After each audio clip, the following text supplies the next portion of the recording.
It's a semi-good day again in SimWorld, everybody. Good morning and welcome to SimWorld Today. I'm B-Ron. Alongside me is Rick Blaze. Again, we want to extend our support to our SimWorld TV production crew as they're going through what they're going through, fighting for what they believe is right, as they should. They deserve it. Yeah.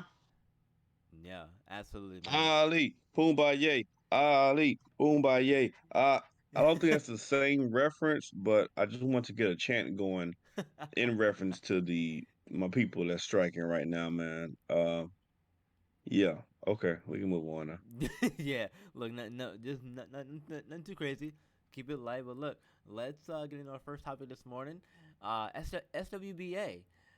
Steph Curry.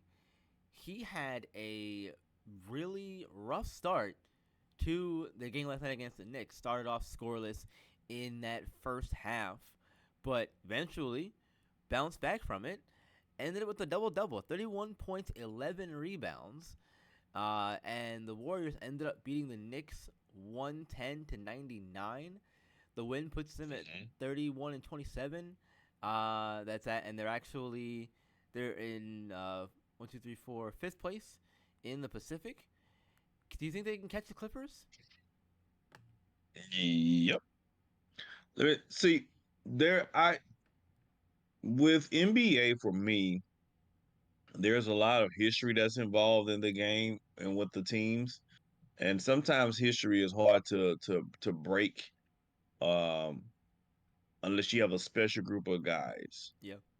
Clippers is one of those teams that's always been the ugly stepson in LA. Yeah. Because they're always side stepsons to the Lakers. Mm-hmm. And they're one of those teams who have historically overachieved even when they've had good talent. So if you're asking me, can the Golden State Warriors led by Steph Curry catch a Clippers team? I'm gonna always say yes. Fair. Look. History would say yes. Look, that you make a very good point there about that. Because I feel the same way as you do. For the longest time, the Clippers, like you said, they've always been that second or sometimes even third fiddle team in in not only Los Angeles but California in general. Because you have the Lakers, Clippers, Warriors, Kings. I don't think I'm forgetting. I think that all teams out there in California, and Yeah, I think even yeah. even the Kings were good at one point when I was younger. From what I remember, when they had Vlade Divac, I think they were somewhat good Yeah, at that point in time yeah, too. that Chris Chris Webber King, Webber. Chris Webber, Mike Bibby King. They Mm-hmm. couldn't get past the Lakers. Yes. Yeah, yeah. So they were good. I don't remember the Clippers, in my opinion, ever being really good. Even with like Blake Griffin, they were entertaining. Blake Griffin and DeAndre Jordan, they were entertaining, True. sure, but Hmm. good. I don't know. If memory serves right, like I said, I don't think they're ever really good. So, I mean, they have Kawhi Leonard now, obviously, and they have a few other players over there. But I, I think that if anybody can catch them, I think the Warriors definitely can. They still have big three over there, Rick. They still have Steph, Clay, and Draymond. And even Hmm. though the play of some of those guys has deteriorated a little bit, some might say, I think that those three over there still give them the best chance to make the move to do so. Absolutely. You can't say enough about teams that have a championship pedigree, and the Warriors are a team with championship pedigree, and polar opposite, the Clippers are a team with no championship pedigree. So, yeah, I'm gonna always say yes. Yeah, and just to Like I was down on one knee on one of those raggedy ass reality TV series, I'm gonna say yes. Yes, sir. Yes, sir. Well, let's talk about this game a little bit more, though. The Warriors, Curry in general, he started, like I said, scoreless, went 0 for 7 in the first half of their win against Washington. But um, and that was the first time he had been scoreless through the first two. Last night was even scoreless the first two quarters since 2012. So Hmm. to have that kind of a start and finish the way that he did, I think that says a lot about his ability as a basketball player to overcome that kind of a slow start. Most players Yeah, aren't gonna overcome that kind of start. If you're a superstar or a star player, you have more ability to do that. If that makes sense. and also let me again go back to revisionist history. He was playing against who? B Run. At that point, that was the in Washington, the Wizards.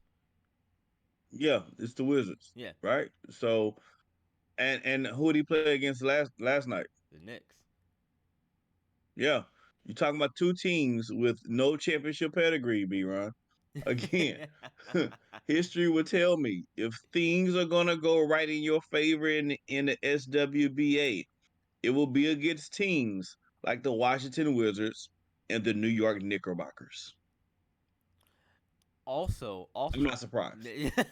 another thing here too, um, to think about is that again you were playing in MSG. That's a historic place to play basketball, the events, all that stuff. I feel like everything gets kind of Hmm. magnified in MSG. So when you look at it from that perspective too, it's almost a no surprise sort of thing that it happened to a player like Steph Curry Right. in Madison Square Garden. You know what I mean? Because of course it would. Absolutely. Yeah, MSG magnify the players on the court. MSG will also magnify your food when you sprinkle it a little bit as well. Shout out to MSG. And Curry he ended the game with 8 3 pointers. Clay had 10 points. Chris Paul had 11 points and 6 assists. So it's not like he wasn't getting help, obviously. But fact of the matter is, Curry was cooking when it came time to cook, and he ended up finishing with a fantastic game. 31 points, 11 rebounds. Man, that's wild. It was a very Jafet Absolutely. Towns like stat line. Very Jafet Towns like stat line. That's crazy. Yeah, Javette Town. That's crazy. We had a point we comparing Javette Towns to Steph Curry stat wise. I ain't mad at that. Javette Towns been balling just like Steph been balling. I'm cool with that. 100%, 100%. Well, look, let's keep it moving, shall we? Talking some SWFL now.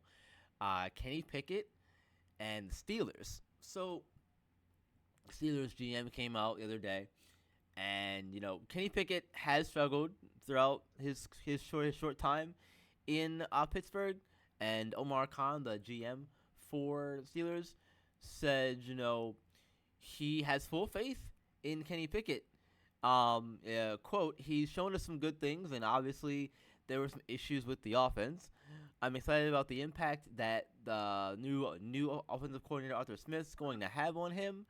Arthur's very optimistic about Kenny, and they communicated, and we'll have some strong competition there. So we'll see where it goes. Um, do you, Rick, trust Kenny Pickett despite his struggles this past season? Man, heck no. Kenny Pickett. Man, the GM saying he got faith in Kenny Pickett. He didn't finish. He didn't say in what. He got faith in Kenny Pickett to make a good latte in the locker room. Like his name should be changed from Kenny Pickett to Kenny Latte. Like no one's. Khan is not going with Jimmy. What's Kenny Pickett? I said Jimmy. Kenny Pickett in the next season. He was trash. He got the same Kenny Pickett that got benched for the last half of the season for Mason Rudolph. Same one. That Kenny Pickett? Same one. Yeah. No will trust with Kenny Pickett unless he's making lattes for the quarterback room. His name should be Kenny Latte. Go in there, boy, and make me a latte while I get Justin Fields and trade for him and put him as my starting quarterback for the Steelers. No, I trust he did some good things for us. Yes, when he was mixing up those lattes. Kenny Latte. Kenny Latte Pickett. Look, as as a Ravens fan, I'm gonna put that aside. Try to anyway. But no, I also don't trust Kenny Pickett. No, I don't see what the GM season him. As of right now, I Lattes don't. being run. That's what he's seasoning them. Good lattes. I look, I don't know, man. It must be something more to it than that. I don't know, but look, he only played 12 games last season because of the ankle injury. You know, he finished the season. He finished with six touchdown passes and 4 interceptions. His QBR declined from 53.6 to 38.1. Like, it definitely was a down season for Pickett. And then again, you mentioned Mason Rudolph came in. They got, and Rudolph came in. They were able to get to the playoffs. Um, and then they right now they don't have uh, a backup quarterback because they don't have Rudolph's free agent, and Trubisky they cut Trubisky, so he's the only one on the roster right now. Pickett. Maybe he's saying that because he's the only one on the roster. Yeah, yeah, he's the latte guy. That's why he's saying that. He is the lot. You just said it. He played 12 games, and in 12 games he had 6 touchdowns. Bruh, that's less than one touchdown a game. Get the hell up out of here, man. Kenny Block Tape Pickett. Let's go, Justin Fields. Let's get this done. They look. They definitely have some work to do, and the GM is well aware of that. It seems like he wants to bring in some competition to make Pickett better, which I think is good. We'll see where it goes. If they get Justin Fields, cool. I hope they don't. Keep him far away from my division, but it's fine. It's fine. Look, let's keep moving here, shall we? Xavier Pope and the Yacht Club, man. They played an overtime game against Southeast Select yesterday, and Xavier Pope put up 30 points in that game, and Yacht Club ended up winning that one 87-78. Uh, both teams are now 9-7 with the win yesterday for Yacht Club. This 30-point performance though for Xavier Pope, how much does a game like that help his SimWorld U stock when it comes to colleges looking at him and that kind of stuff? In your I don't opinion. think it helps it too much. I think those teams and those college squads who were already Pope fans are Mm-hmm. still Pope fans. I think if you know Xavier's Pope game, if you've been following his game since last season, you know him putting up 30 is something that he has the ability to do. It's just that he's on a squad with the yacht club that's pretty loaded that he doesn't chance to go off offensively every night. But those, college schools has already been interested. They're still interested. They've been interested. They've already knocked on his door. So I don't think it necessarily raises his stock in the eyes of the college scouts. I think it might raise some eyebrows in the fans of Simwell Prep who Mm. may not have known Xavier's Pope full a range of ability offensively because of the team that he's on. But I think those for the college scouts, those who already know, they already know. That makes sense. I see your point there. I do think that a game like this does help a little bit. I mean, look at it right now. He's got three really big schools here. He's got UCLA interested in him. North Carolina is also interested in him, and Kentucky as well. Yes, Yeah, Kentucky. you Yeah. see, and all of this interest is before he scored 30. So, like I said, those who already knew. Mm-hmm. That makes sense. I see what you're saying, and I do agree in that regard. But I think from the other perspective of you know maybe having other colleges come in and also pay more attention to him, if that makes sense. I think that this kind of game, especially in a game where you end up going in overtime and you end up holding Southeast like to only 4 points in the OT period. I'm not saying he did it all himself, obviously, but in an overtime game, that's where you want to see a lot of your clutch moments and that kind of stuff. So I definitely do think that it will have an impact in some shape or form on maybe other colleges taking a look at him, whether they have a chance Add him or not remains to be seen. But hey, like what can you do, right? Yeah, I mean, it is. I mean, we are in the era of the NIL, so I guess it's possible that UCLA likes him, but there's a team like I don't know, St. Mary's who's going to spend their NIL bag to bring him there instead. I guess Right. that's a possibility. Yeah. Shout out to St. Mary's, home of Jameer Nielsen, Yeah. who Jameer was a Nelson. baller in the NBA. So so I guess something like that's a possibility. But again, if you have UCLA and teams like that, in Carolina and teams like that, I mean, those are already the cream of the crop teams. So the only way that I think this really catapult him even more is it's like a smaller market team decides to try to spend a bag to bring him in on their squad. Yeah, for sure, for sure. Well, all right, Rick. It's a pleasure having you on with me today. We're gonna wrap up the show. Thank you all very much for joining us here on another audio only edition of SimWorld today. We appreciate you all. Remember, hit the like button, subscribe to the channel, and make sure you hit the notification bell to know when all of our videos and shows and streams and games go live for you. Uh, hopefully we'll be able to get back to broadcast the games action and normal regular scheduled programs here on SimWorld today very soon.